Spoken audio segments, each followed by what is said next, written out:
السلام عليكم ورحمة الله وبركاته. النهاردة هنتكلم عن روتينك اليومي مع فراخك في الحر أو في درجات الحرارة العالية اللي زي دي. في درجات الحر اللي زي دي يا جماعة، أو لما بتبقى في موجات حر أو في الصيف عموما، شغل فراخك بيبدأ من الفجر أو من قبل الفجر كمان. بيبدأ بالفجر لحد الساعة 7 الصبح، وبعد كده بترفع إيدك من فراخك 7، وبتقوم الساعة مثلا 3، هتبدأ تعلف كتاكيتك، تغسل سقاياتك، تظبط عنبرك كلته من قبل الفجر. ما تستناش الشمس تطلع وبعد كده تصحى وتشتغل لفراخك. شغل الفراخ في الحر بيبقى بالليل أهم حاجة. كمان هتبدأ تفتح تهويتك بزيادة مع بداية شروق الشمس. فتح تهويتك، ما تستناش فراخك تسخن وبعد كده تبدأ تهوي، لا هوي من قبل فراخك ما تسخن عشان فراخك ما تسخنش وما يحصلش معاك احتباس حراري. كمان خزانات المية لازم تغير المية كل 6 ساعات. لو بتحط أدوية، تحط أدوية تكفيك 6 ساعات. كمان الناس اللي بتحط بقى اسبرين، ومع ان انا ما بعترفش بيه في الحر، بتحط فيتامين سي، بتحط رافع مناعة، الحاجات دي يا جماعة. رفع فيتامين سي أهم حاجة في الحر. وعلى فكرة فيتامين سي مش هيوقف معاك اللهس ان الفراخ بتنهج، لا، هو ولا هيقللها، هو هيخلي الفراخ تتحمل، وان شاء الله ما يحصلهاش احتباس حراري، لانه بينشط الخلايا وبيفتح خلايا الجسم وبيخليها مستعدة لليوم الطويل. بس اهم حاجة بتبدأ بيه من الفجر لحد الظهر او بعد الظهر او العصر، او تكمل بيه 12 ساعة. بس زي ما قلنا سقوات كل سقوة ما تزيدش عن 6 ساعات. كمان لو عندك خزانات المية في الشمس لازم تعمل عليها مظلة، وعلى الأقل تلفها كمان ببطانية، وتبقى ترش عليها مية كل شوية. كمان المسائل بتاعتك ما تخليهاش عالية. لو رفع السقايات الأوتوماتيك أو الجامبو، هتبدأ تنزلها تقللها وتخليها واطية قوي عشان الفراخ كلها تشرب المية براحتها وكفايتها. كمان ما تحركش القطيع بتاعك من بعد عمر 10 أيام أو 8 أيام بالظبط. لو درجة الحرارة عالية، ما تدخلش في فراخك كتير، ولا تدخل في فراخك غير تبص بس عشان على المسائل بتاعتك، عشان لو سقاية واقعة، سقاية بتخر، سقاية راكنة، الكلام ده. انما ما تدخلش تحرك قطيعك على الاكل او على الشرب.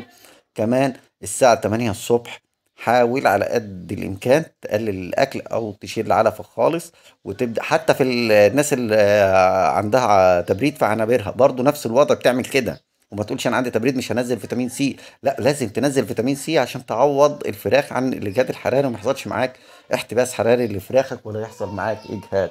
لو عملت كده ان شاء الله باذن الله تعالى هيعدي معاك اليوم على خير. كمان الاكل لو انت صومت فترة طويلة، ما تنزلش اكلك مرة واحدة، تنزل اكلك على اكتر من مرحلة.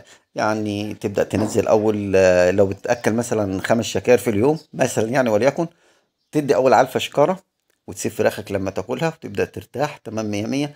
بعد كده تدخل كمان مرة بجزء تاني من العلف، وليكن ضعف اللي نزلته، وتسيب فراخك لما تخلصه خالص وتبدأ تهدى تاني.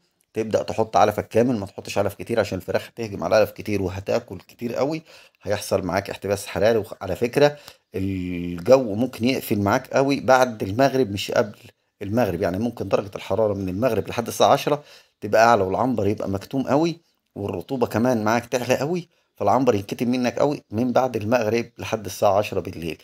الفترة دي تحذر منها قوي. لو عملت كده ان شاء الله باذن الله تعالى ربنا هيسترها معاك ويعدي لك الموجه ديت على خير.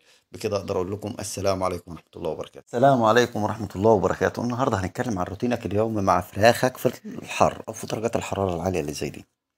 في درجات الحر اللي زي دي يا جماعه، او لما بتبقى في موجات حر او في الصيف عموما، شغل فراخك بيبدا من الفجر او من قبل الفجر كمان. بيبدا بالفجر لحد الساعه 7 الصبح، وبعد كده بترفع ايدك من فراخك 7، وبتقوم الساعة مثلا 3، هتبدأ تعلف كتاكيتك، تغسل سقاياتك، تظبط عنبرك كلته من قبل الفجر. ما تستناش الشمس تطلع وبعد كده تصحى وتشتغل لفراخك. شغل الفراخ في الحر بيبقى بالليل أهم حاجة. كمان هتبدأ تفتح تهويتك بزيادة مع بداية شروق الشمس. فتح تويتك، ما تستناش فراخك تسخن وبعد كده تبدأ تهوي، لا هوي من قبل فراخك ما تسخن عشان فراخك ما تسخنش وما يحصلش معاك احتباس حراري. كمان خزانات المية لازم تغير المية كل 6 ساعات. لو بتحط أدوية، تحط ادويه تكفيك 6 ساعات. كمان الناس اللي بتحط بقى اسبرين، ومع ان انا ما بعترفش بيه في الحر، بتحط فيتامين سي، بتحط رافع مناعه، الحاجات دي يا جماعه. رفع فيتامين سي اهم حاجه في الحر.